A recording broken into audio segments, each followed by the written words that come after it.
The day has finally come that I review not a Spark or GP replicas model, but the most beloved Minichamps. The reason why I don't review a lot of Minichamps is actually because Spark releases models quite faster and sooner. However, I haven't seen a Spark Haas. The idea to basically do a Haas, and especially Mick Schumacher, is because he did very well in the last few races. Last few races being Great Britain and Austria, with Great Britain actually being his first point achievement in Formula 1. Yeah, I thought it was pretty interesting to do a car about Mick Schumacher, because basically in summary he's very popular at the moment. Yeah, it's interesting to see how the son of a legend will grow into Formula 1. So yeah, enough talking, let's get rid of the cellophane, shall we?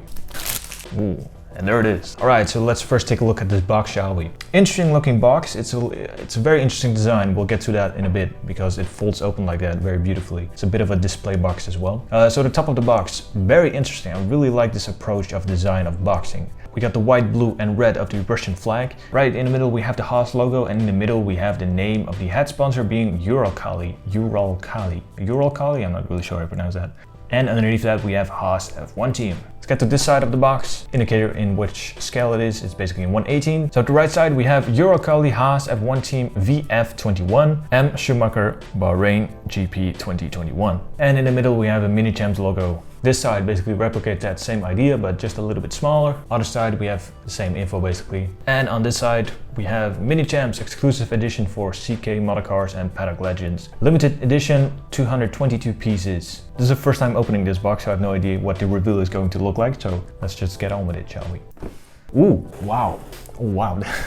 That smell is literally in your face, but wow, I mean, that's a lot to take in. All right, we have this beautiful photo of Mick Schumacher during the Bahrain GP of 2021. And what's really interesting to see is you can see all the little bugs and all the oil stains on the side part of the car here. That's a quality box though. I mean, it's just details, but that quality box is really interesting. So kind of interesting to see if we can lift this out of the box.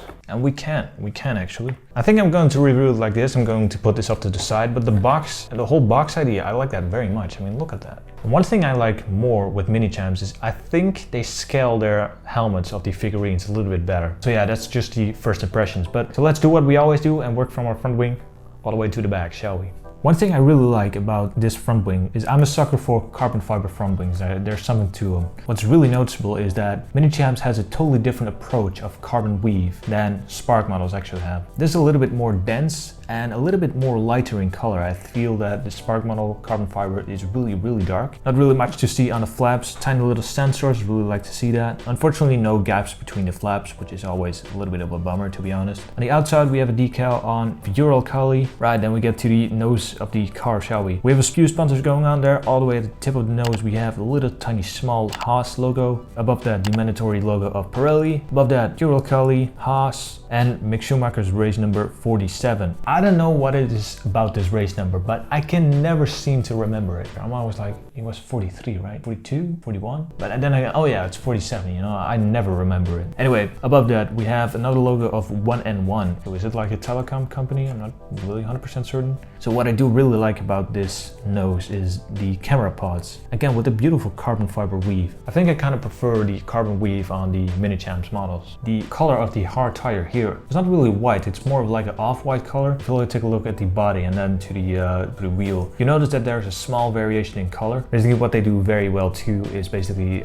graining on the tires. They have a little bit of a texture to them, which is nice to see, almost like they raced in real life. Right, let's get to the front of the driver's cell, shall we? So we have a couple of antennas going on there, and it's time for the flimsy test.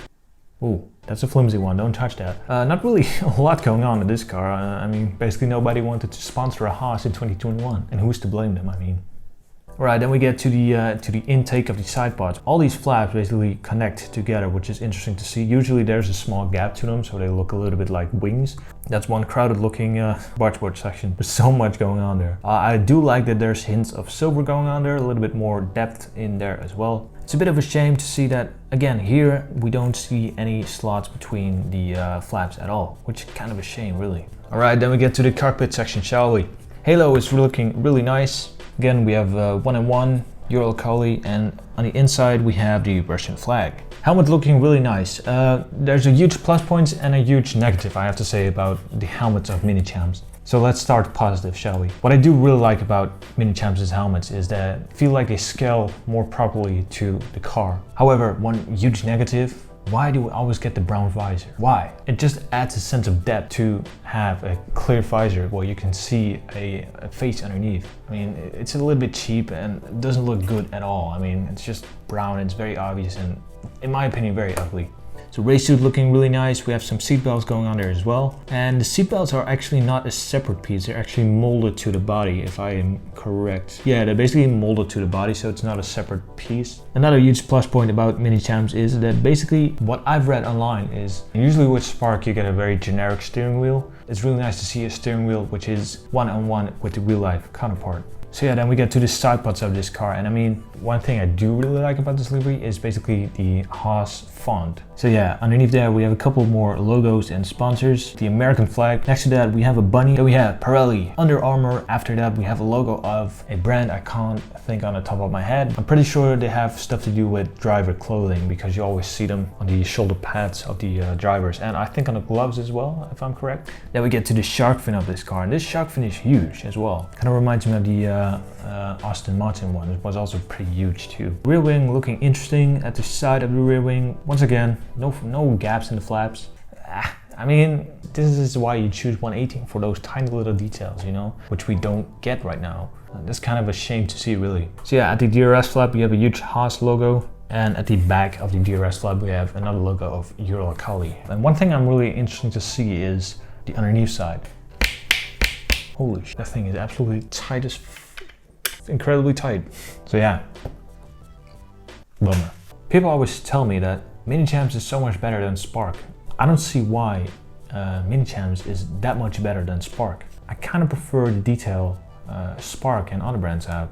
I don't know, it's just my first Minichamps model car. Maybe I just need to get a few other ones to see if this is like a regular thing. And one thing I like really much about this whole idea of Minichamps is this, the whole boxing. I mean, the presentation of this model car, I really like that. I think it just has something extra with this whole photo in the background idea. So another thing I would like to see in the future, this basically doesn't stand up. You want it to be displayed like this, you want a photo in the background, but I mean, there's nothing holding or stopping it from falling back. So maybe just some simple wires or just a mechanism here in the box. And in all honesty, I'm not really a fan of the 2021 Haas. I solely do it because I support Mick Schumacher. So just like this box, I'm kind of curious to see how his future will unfold. Haas could use every funding they get, so everyone just buy this model car. I mean, if every single viewer that watches this video actually buys this model car, maybe they can afford another aero package. I mean, who knows? But yeah, I mean, come on. You don't support Haas because of the livery, because it's ugly. I mean, 2021 is pretty alright. But you basically support Haas because of Gunther Steiner, Mick Schumacher, and Kevin Magnussen, of course. That's basically my in-depth review. Hope you like it. Hope I didn't piss off too many Minichamps fans. If you like this video, please like and subscribe to keep me motivated to make more stuff for you guys. Oh yeah, I hope you like this new Formula 1 shirt. Sponsored by Liberty Media. No, I'm not sponsored by Liberty Media. We can only dream, right? Thank you very much. Hope to see you in the future as well, and hope you enjoyed this review. So yeah, thank you very much.